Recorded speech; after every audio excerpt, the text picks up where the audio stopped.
everybody, this is Fox Nomad, and today I want to help you travel smarter by showing you the one thing that you shouldn't do with your Mavic drone if you want to get decent video quality.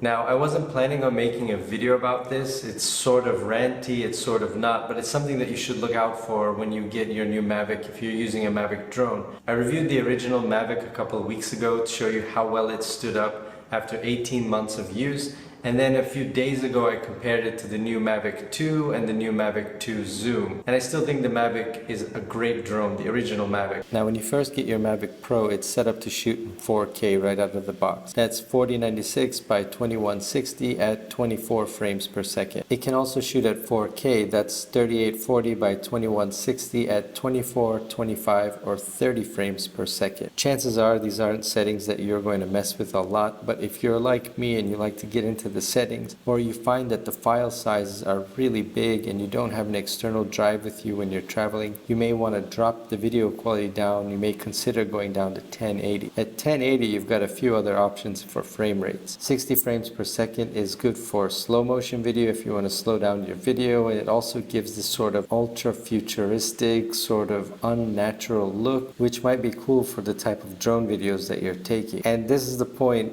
when everything seems to go wrong. 60 frames per second. Now when I first got this Mavic, I crashed it immediately. Oh, and that was pretty disappointing, but when I got it back from repair, and the repair was great, it's basically a refurbishing, I took it to Scotland where I stayed for a few weeks. And on my first day of shooting, everything looked great. I mean, you can see the video here that everything looks wonderful, the quality is good, images are crisp, and the colors are very vibrant. Now after that first day of real shooting, when I was in Edinburgh, I was in Arthur's Seat, I came back home to my apartment, and then I decided to take a look at the video and go over it, and I was really excited about the video.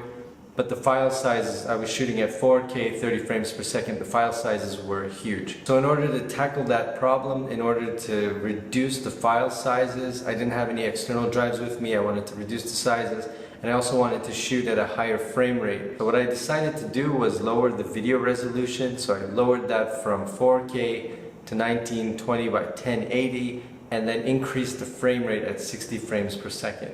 I was experimenting with different video qualities and different frame rates, and I had a few great days of shooting. So I went out and I got these kind of shots. Arthur's Seat, by the way, is an amazing place to drone if you're ever in Edinburgh. It's wonderful, it's allowed there, and you've got a lot of wide open spaces, and you've got a lot of great shots of the city, and you've got some nature views. And if you travel a lot with your drone, be sure to check out my DroneMate app. It will let you know where you can and you can't fly your drone around the world. But so I was at Arthur's Seat taking these videos, and I brought them home. I was very happy to see that the file sizes were smaller, but when I reviewed the video I noticed that they were quite pixelated, the color was really bland, and the videos just didn't look good at all. Now I figured that this was because I wasn't tapping the screen to focus. That's something that you have to keep in mind when you get a Mavic or any of the DJI drones. You need to actually tap the screen on your phone when you're shooting the video to get it to focus, otherwise everything is going to be blurry. That's not initially clear when you first get the drone. It takes a little bit of trial and error to get that right, but once you do,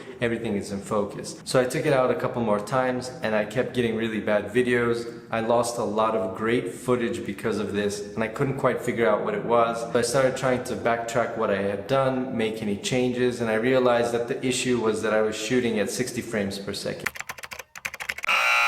So the end result is if you have a Mavic Pro and you shoot in 4K, your videos are gonna look great. Your videos are gonna look excellent, 30 frames per second, it's gonna be wonderful. But if you decide to shoot at 60 frames per second, which you can't do in 4K, you've got to drop the resolution down to 1920 by 1080, the videos are gonna look terrible. It looks like on the Mavic 2 Pro, DJI has fixed this problem. They look a lot better, there are a lot of comparison videos. It's still not great. Ideally, you're going to be shooting in 4K at 30 frames per second. If you try to vary that, if you go into 60 frames per second, even on the newer Mavic 2s, it's not going to look great. So you're better off sticking at 4K at 30 frames per second. Keep in mind that if you shoot in 60 frames per second on the original Mavic, your video is going to be pretty much useless. And on the newer Mavics, you're not going to really get the best video quality that you can. When you compare the quality to the 4K video that you get you're not going to want to shoot in 60 frames per second.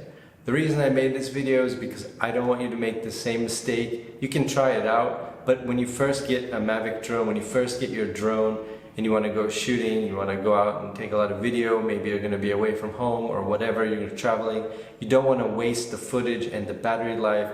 Come back to your home or come back to your Airbnb or wherever you're staying and then look at the footage and realize you've wasted a whole day of shooting. Stick to 30 frames per second, keep it in 4K, don't use the 60 frames per second on the original Mavic, and honestly on the newer Mavic 2 Pros and the 2 Zoom, I wouldn't use it either. Thanks very much for watching. I hope that this video helps some of you newer drone owners. The reason I'm going back to the Mavic drone is because I still think it's an excellent drone. I mean, the newer Mavic 2 Pro and the newer Mavic 2 Zoom are great drones as well. They're definitely improvements, but they're more expensive. The Mavic original is still at the same price point, and it's very, very similar, especially if you compare it to the Mavic 2 Zoom. You can check out that comparison. I did that video, I'll link to it up here. So I hope this helps some of you newer drone owners so you don't waste a day of shooting, so that you can figure out why your video quality might not be looking great and how to avoid this problem. Let me know what you think if you've had this problem with your drone and some of the video settings that you use or that you recommend.